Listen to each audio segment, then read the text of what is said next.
আমি নিজেকে নিজে কতটা গুটিয়ে নিয়েছি সেটা শুধুমাত্র আমার বিধাতাই ভালো জানে।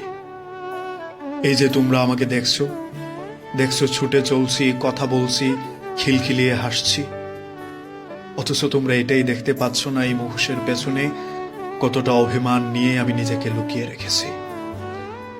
যে প্রত্যাখ্যানের এফর অফর সহ্য করতে না পেরে ঘুটিয়ে নিয়েছে নিজেকে, আলাদা করে ফেলেছে সবার থেকে, আর অভিনয়টাকেই সত্য বলে চালিয়ে দিচ্ছে দিব্যি। অথচ তোমরা কেউ টেরই পাচ্ছ না। বিশ্বাস করো, তোমরা যাকে দেখছো সে আমি নয়। আমি নয় মোটেও।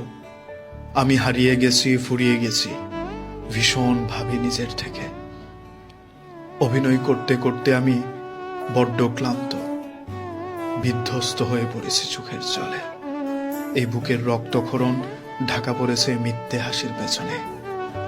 আর তোমরা সেই হাসিটাকে সত্য ভেবে আমার সুখী মনে করে ঈর্ষা করছো। করো, করতেই পারো, আপত্তি নেই আমার। অন্তত মিথ্যের পেছনে সত্যটা জেনে দুঃখিত আর মনে করলে না।